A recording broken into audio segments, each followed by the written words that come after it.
Welcome back to another episode of the Successful Driver Podcast. Excited to continue to be talking with people over at Dex Heavy Duty Parts. And we are talking today with Carey Hubbard. He's the advanced site manager over there. Carey, my man, appreciate you coming on, spending some time with us today. Well, thank you for having me. I'm excited about the interview and excited about what you're doing over there at Aero.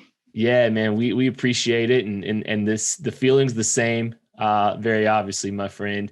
We like to ask this question off the top of the bat, or off the top of the show, just to kind of ask you a little bit about your industry background, your experience in the trucking industry, how you got started. What's your story, Carey? So I've been with Dex for over 10 years. I actually had my 10-year anniversary in June. So it's been a great time here, but I've always been in the transportation industry one way or the other from as long as I can remember, even from being in high school and, just doing small things. It's always been in the transportation industry for the last 25 years. Oh, wow. Well, we love to ask this question as a follow-up. You've got a lot of experience in the transportation industry. For you, you're working to help drivers, find success, and we'll get to that in a second. But what makes a successful driver, in your opinion, with what you've seen over the course of your time? Yeah. So the first thing that comes to mind is patience. I mean, when you think about everything that goes into driving a truck, traffic delays, pickup, delivery delays, timelines, schedules you've committed to, especially in the age of same day shipping, got to have it now. Being calm under pressure has got to make life tremendously easier. I think about that time management, although there's a lot of tools now that didn't used to be around to help people. That's still a key skill. Yeah. I mean, you have to be able to take everything we just talked about and put it to the side and still meet your demands for your customers. You have to be customer focused. I mean, you have to take care of your customers. Everything is tracked now. So making sure that you're making them the number one priority is key. Being dependable, and that goes back to customer service. You have to do what you say and say what you do right now because, everything's tracked. People want their stuff right now. They have that expectation and you have to meet it. And finally, I think self-dependence. You're out there, you're alone a lot of times. You have to be able to depend on your instincts, your gut, your knowledge to do what's right and by yourself without getting to ask people their opinion. We sit in the office a lot of times and we have meetings and I can ask my boss or, team members, hey, what do you think is the best tact for this situation? Or how do you think this will go down? When you're on the road, you rely on yourself and you got to make it happen.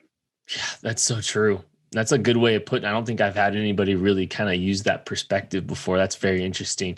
So, Carey, your role in the truck driver story, how are you helping truck drivers out there find success? So I think at Dex, we do it in two ways, and especially in my role. I think the first way is kind of when you're coming through our facility and you're a driver, help us help you.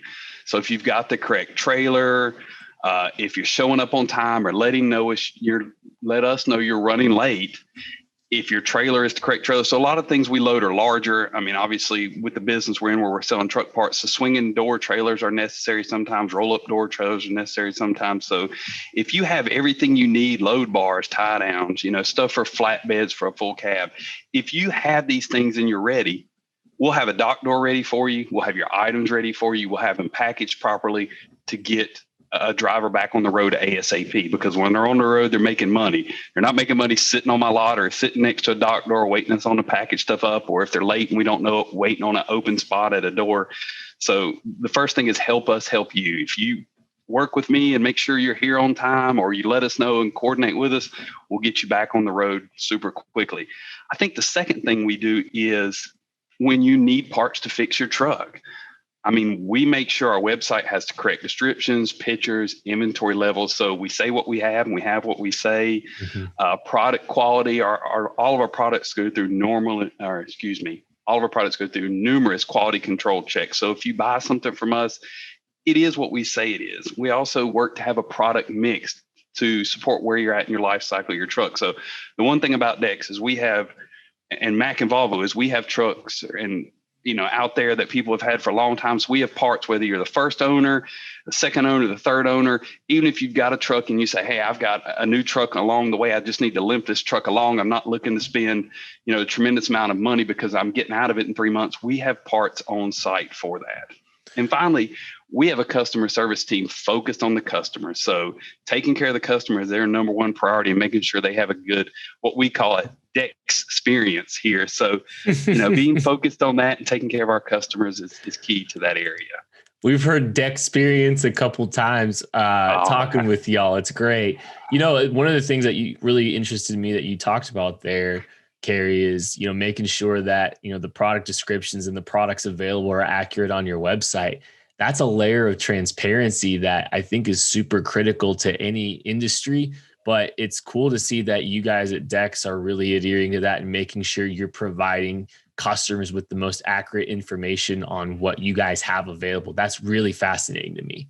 Yes, it is. I mean, that's one of the things we focus on, because I think we've all been through that where, hey, I found something on Amazon. It's the last one they got. Let me get it. And then 3 hours later, it's, hey, by the way, you didn't get it. And now it's going to be 6 weeks before you get the next one. So, yeah, and that's just disappointment when you just want something. When your truck's down and you're losing money every hour, it is tremendously more important than, just wanting something because you want it. So we do want to make sure we take care of our customers and have, when a customer goes to a dealer and the dealer says, I'm getting this for Dex, having to call that dealer back 3 hours later and say, hey, by the way, this wasn't correct is not something we want to do, because, you think how disappointed the dealer is. Imagine how disappointed the customer is, their customer. So we want to make sure we have the correct descriptions, inventory on hand, so our dealers and our customers get the best experience from us. I mean, that's especially commendable considering, where we're at with regard to the supply chain right now. It's across the board, not just everywhere. I was out, trying to look at a couch recently, and it was, a 6-month delay. So there's just a lot of craziness out there with the supply chain. So that transparency, I think, is so crucial. And I think that's a really valuable thing that it's very commendable in my opinion. So, Carey, what goes into running that operation out there? So it's great. Being a site manager for Dex is great. Now, that doesn't mean it's not a lot of hard work. It's not a lot of responsibility, but it's also a lot of fun. We have a great team of people here. And like I said earlier, our number one goal is to take care of our customers. So when something comes up, as long as you focus on that, it's not hard to know what the right decision is and how to move forward. There's not a lot of debating. What's best for our customers is best for our customers, and that's what we go with. No, that's really good, man. So, disruptors in the industry, this has been a very weird year and a half. There's been a lot of adaptation. There's been a lot going on inside and outside the trucking industry. What disruptors in the trucking industry, though, have you noticed recently? Well, I think, once again, you just like the Dex Spirit, you're probably going to get the same answer from me everybody else is. Right now, it's the lack of drivers and excess freight is the first thing. I mean, we're getting consistently quicker delivery times. I mean, everybody wants to be the first one there with stuff. They want to have the quickest delivery times. Yeah. And that's just going to continue to grow. I mean, e-commerce was already growing at a tremendous rate. And then you pile on the pandemic on top of it, where, you're having to get more things delivered, more things through online vendors. And then, once you get that, it's hard to step back for a lot of people. So I don't see that going anywhere in the immediate future. And as far as disruptors, when I think about things, it's data. Everything's data driven now. Facilities are looking at how quick they get drivers in and out. Corporations are hiring carriers with consistent performance, and those vendors are hiring drivers with consistent performance. So everything is tracked now. So I think that's one of the disruptors is you can always see true data, and that helps people make good decisions. But it's also something that I think is new to this industry at the level it is now. AMTs, that's allowing a lot of people who used to might shy away from the trucking industry to get in, and it's not as rough on your body as it's used to. Trucks are nicer now. They're more comfortable. It's somewhere you want to spend time as opposed to somewhere 20 years ago you had to spend time because it was your job. Mm-hmm. And then obviously e-mobility, platooning, self-driving trucks, things like that. I mean, we always hear the next 10 years is going to be, more changes in the last 30 years in the transportation industry. And I think it's going to be true. I mean, a lot of stuff is moving along those lines. So that's going to be huge. I don't know where it's going, but I know it's going to have a huge effect on our industry. Oh, for sure. Yeah, I think you're absolutely right. And Carey, man, I appreciate your time. Thank you so much for spending some time here talking with us. really appreciate you and everybody at Dex for all you do and for spending some time with us here. Awesome. Thank you for the opportunity. Absolutely. That's another episode of the Successful Driver Podcast. Thanks to Carey Hubbard, the advanced site manager at Dex Heavy Duty Parts. We'll catch you later.